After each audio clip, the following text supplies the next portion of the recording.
Hi guys, welcome back to the channel. So this is a pretty self-explanatory video. I'm just going to walk you through the books that I read in January.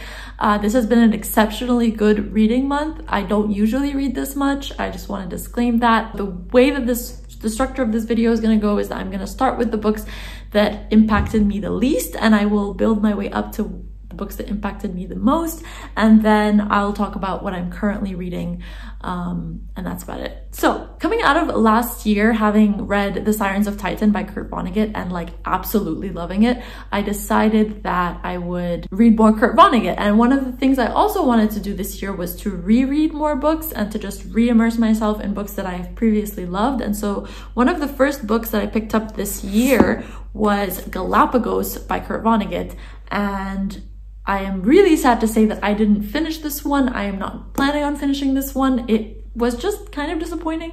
Not because it wasn't interesting, and I do think it was an interesting premise, interesting plot, all of that, but it was just so slow, and I felt like so many of the words and the descriptions were unnecessary to the story. And I guess I was just a different, maybe less experienced reader when I first read this and was raving about it for so long.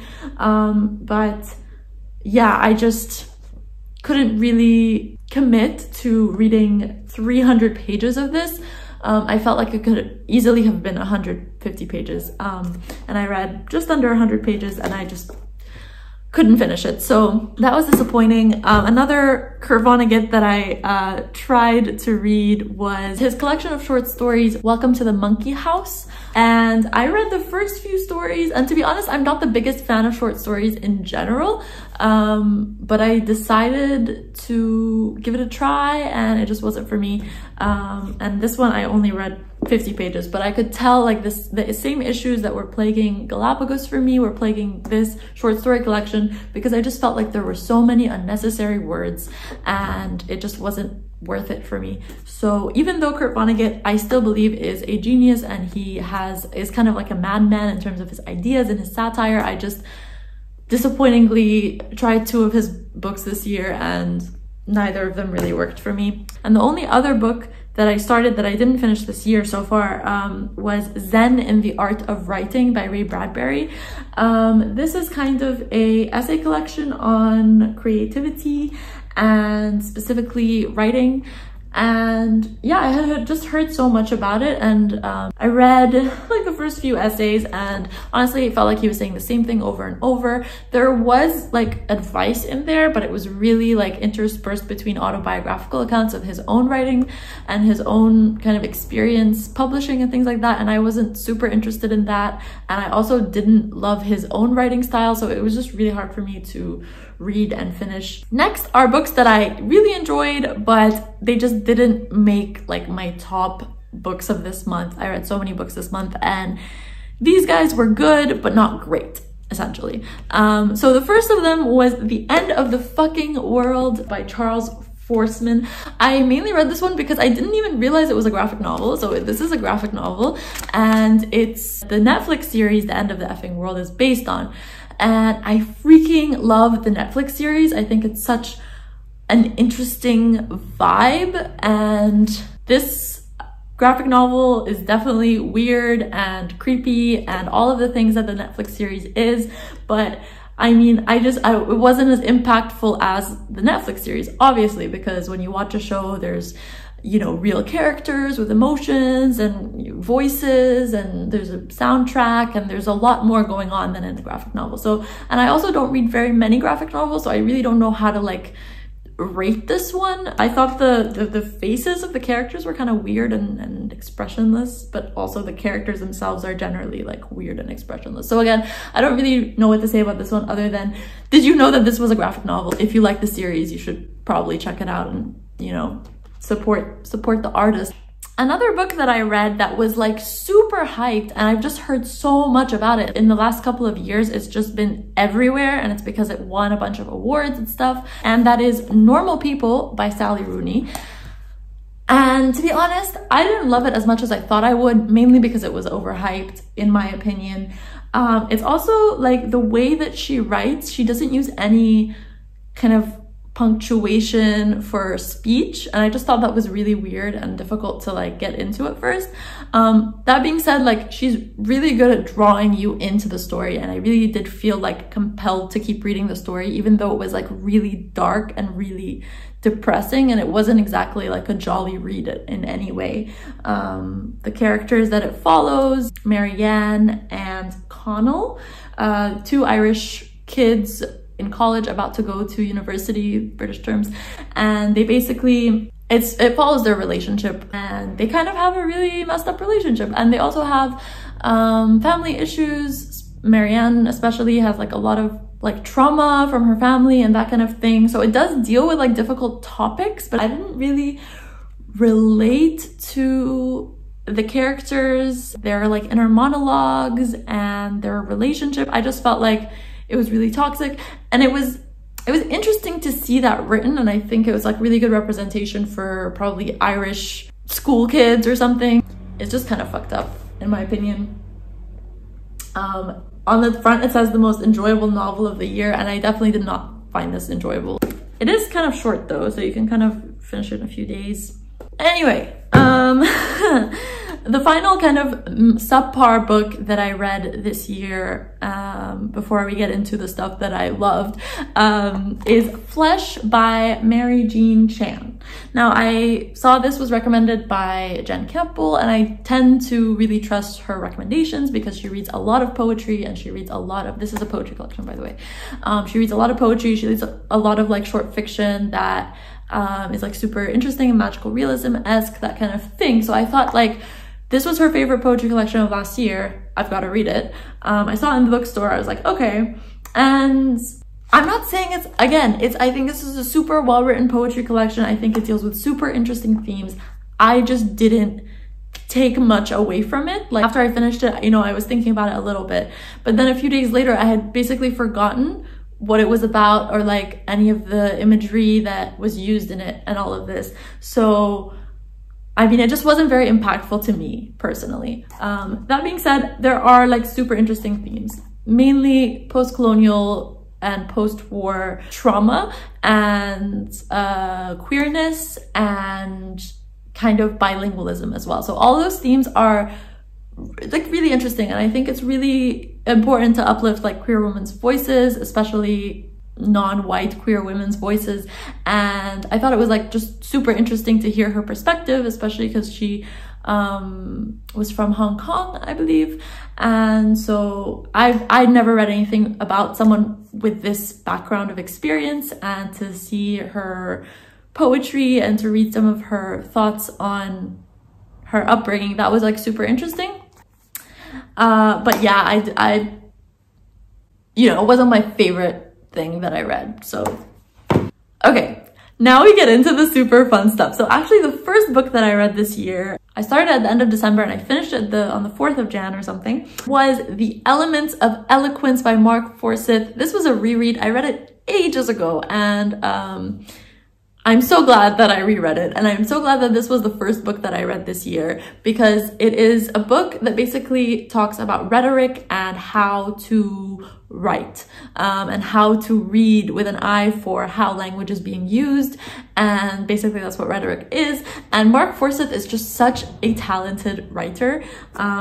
It says on the back, his inimitably entertaining and witty style takes apart famous lines and shows you how you too can write like Shakespeare or Oscar Wilde. Whether you're aiming for literary immortality or just an unforgettable one-liner, The Elements of Eloquence proves that you don't need to have anything to say, you simply need to say it well.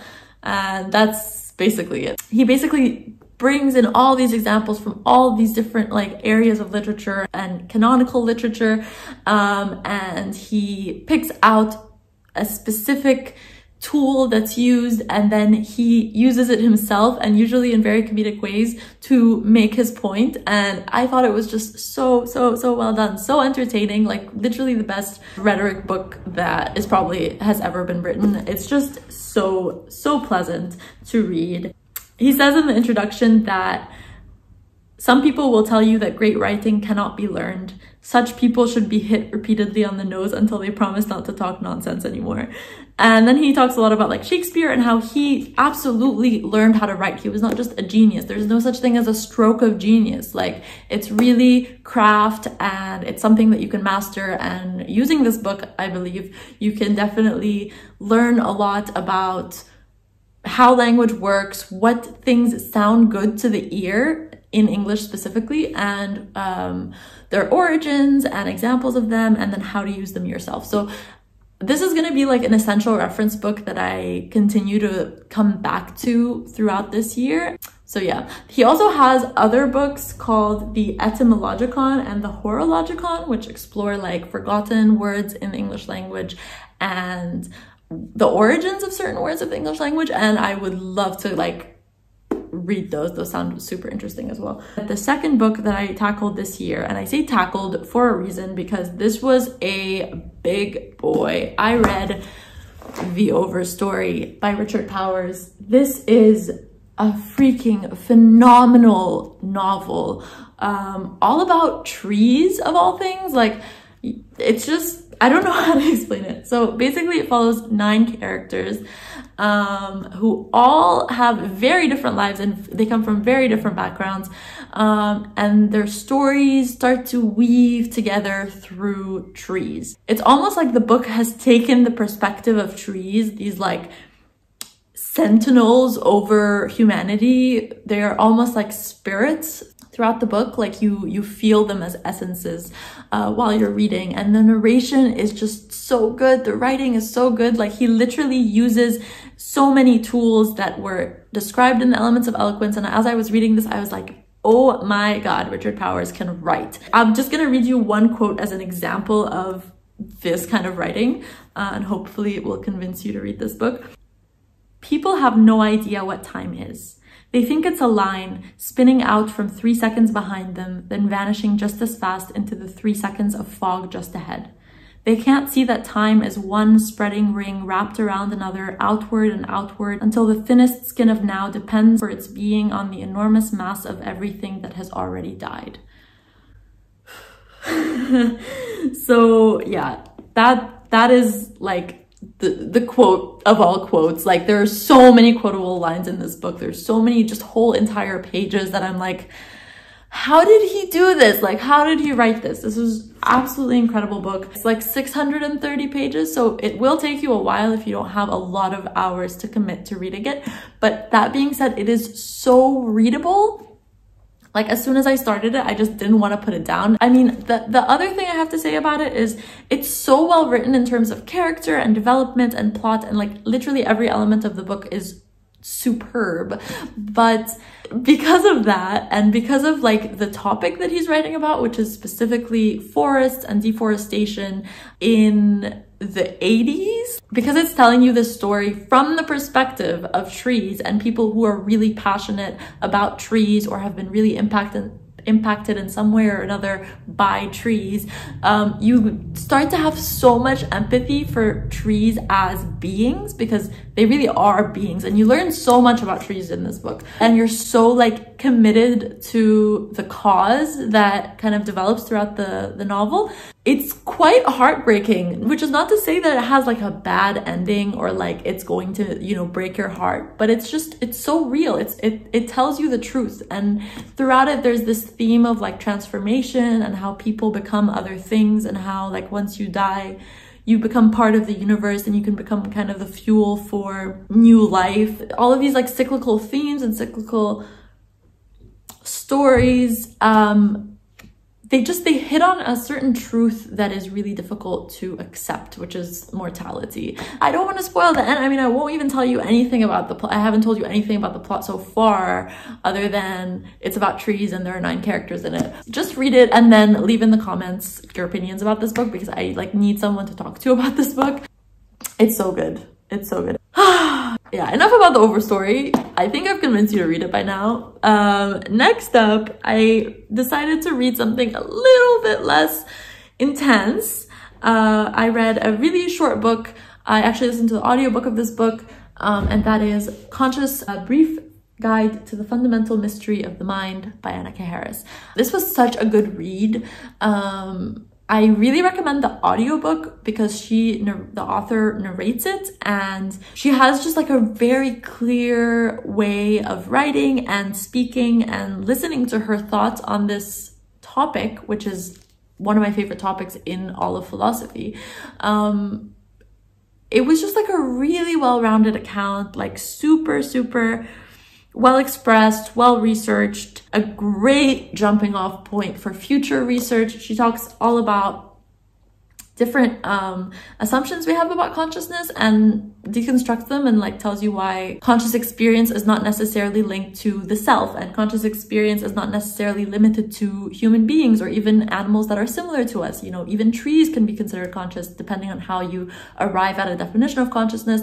And the definition that she uses for consciousness is Thomas Nagel's what is it like to be a certain thing? Like if it's possible to have a subjective experience of being something, then that is a conscious thing. So it is totally a subjective experience to be a tree or a plant or a part of a forest. And so those creatures could totally be considered conscious. And you'll see how like my favorite books of this month, I mean, these three in particular, all kind of linked together, because with the Elements of Eloquence, I could appreciate the writing style of the Overstory, and through the Overstory, I can appreciate the arguments in the conscious. Yeah, I just thought it was like super well written. She goes into so many different areas in such a short period of time as well, but she gives them all justice and really has clearly done her research and is clearly at a place and understanding where she can explain the problems, the hard problems of consciousness, as well as some of the easy problems of consciousness really clearly. And I definitely recommend the audiobook, mainly because when you're listening to it and she's like prompting you to think about a certain thing or imagine yourself as a certain being, having that voice, it's kind of like she's your inner narrator, she's your voice in your head, and it's just much more of a meta experience to listen to this book. I really recommend it. The bibliography in here is phenomenal, and if you're interested in any of the specific like tangents that she takes and alleyways that she goes down in her explorations, you can continue and do some further reading through it. So I really enjoyed this one.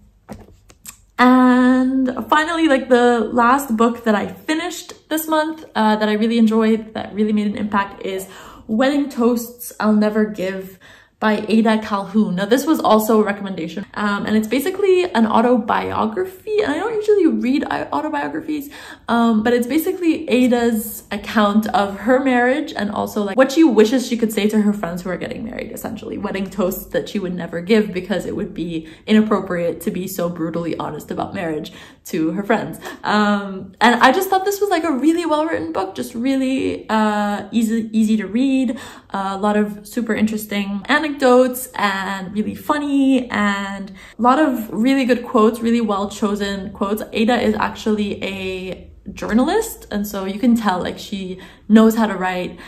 She knows how to write in an approachable way. She is like super funny. I've really like cracked up a few times reading this, and I have a tag here for like two quotes that I want to read you that aren't funny, they're more like profound, and it's a really good balance between those two kind of feelings throughout the book. She says, even in marriages without profound problems, torment is common. By staying married, we give something to ourselves and to others. Hope. Hope that in steadfastly loving someone, we ourselves for all our faults will be loved, that the broken world will be made whole. To hitch your rickety wagon to the flickering star of another fallible human being. What an insane thing to do. What a burden, what a gift. And I think that basically kind of gives you the essence of like what she's trying to say, which is it's a torment to be in a marriage with somebody because you're kind of like stuck to this flawed other person, and it's like a mirror to your own flaws and how limited and how problematic you are and all of this stuff. But at the same time, it's a blessing to you and to everyone around you, because it's like, you know, we can all be loved. It doesn't matter how flawed we are, and no matter how happy or unhappy a marriage is a marriage, you know. It's like not made less valid by the fact that you're fighting all the time. As long as you stay married, like, you're still part of that unit.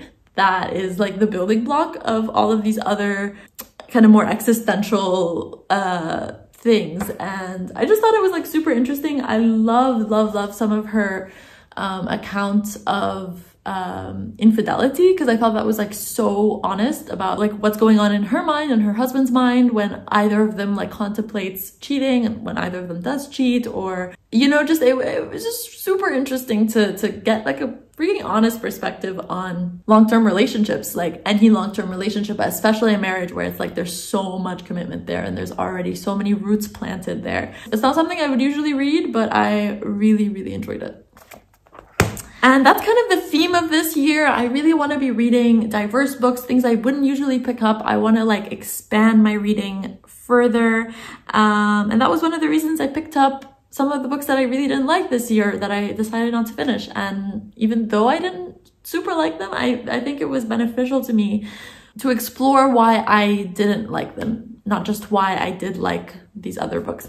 Anyway, now we can get on to like what I'm currently reading. I did start 2 poetry collections in January that I didn't mention so far that I fully intend on continuing. It's just that sometimes poetry takes a bit longer. You can't always like read a full collection. Sometimes you need like time to let it all sink in. And so that's definitely true with these Rumi poems. Unseen Poems by Every Man's Library Pocket Poets. So it's basically a continuation of their original Rumi collection, which I started and finished and loved last year. And so was so excited to see this in the bookstore. I was like, oh my God, there's more, there's more. And I just love the curation that this publisher does of their poetry. I think they always just pick really fantastic poems, but maybe it's just that Rumi is just a fantastic poet, and anything that I read of him will be stellar. So far it's been mainly love poems. I haven't seen anything so far that hasn't been a love poem, but then again I've only read like 10 of the poems. So this has been really fun, really profound, really beautiful as usual. And the other poetry collection that I started this year is The Poetry Pharmacy, Tried and True Prescriptions for the Heart, Mind and Soul by William Sieghart. I am really enjoying this one. I especially enjoy the concept of like a poetry pharmacy, of like when you're dealing with a certain problem, turn to a poem that has also tried to deal with that problem. So far, I've read a lot of the ones on depression and anxiety and grief because, as I've mentioned a few times, my dear love, Basbusa, passed away this month, and some of the poems in here really did impact me in a positive way. I especially liked Do Not Stand at My Grave and Cry, that poem. I am not there, I did not die.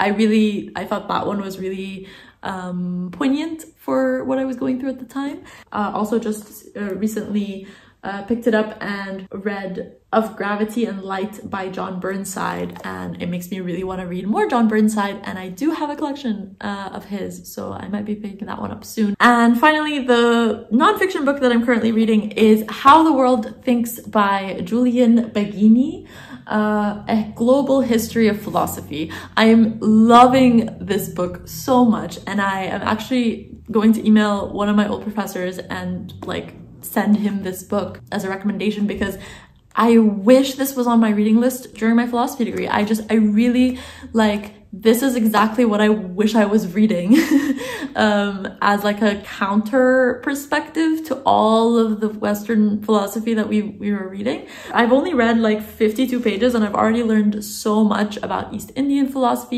East Asian philosophy, specifically Chinese, Taoism, Buddhism, and Zen in Japan, and also a little bit about Islamic philosophy and some of the debates about that. I'm just really enjoying it. I just think it's like super well done, super well researched. The structure of the book is basically how the world knows, how the world is, who in the world are we, and how the world lives. So basically it talks about epistemology as in theory of knowledge, metaphysics as in what on earth is the world, self philosophy of self, so different perspectives on who we are and like what makes us up, probably stuff about mind, body, and soul and that kind of thing. And then how the world lives, which is basically ethics. So it really is a like in-depth account of comparative philosophy. But that being said, he says in the introduction, like, this should not be your definitive guide to global philosophy. It's just a starting point, and it's just an attempt to engage in a dialogue between Western philosophy and all of these other different ways of thinking. Definitely going to be using the bibliography of this one as well to do some further reading into the philosophies and the ideas that I am most excited by. And yeah, it's really, really, really good book. Yeah, okay, so that is all. Those were the ridiculous amount of books that I read in January. Do not expect me to have read this much in the future. Maybe my February wrap-up will be like 3 books. I think that's probably likely, because I am starting a new job really soon. But yeah, I hope you enjoyed the video, and thank you so much for watching. Let me know what you read in January, even if it's like I read this article online, that's all I read in January. Leave it down below. Let me know what you thought of it. Let me know if you've read any of these books or if you're interested in reading any of these books. And I'll see you guys later. Bye!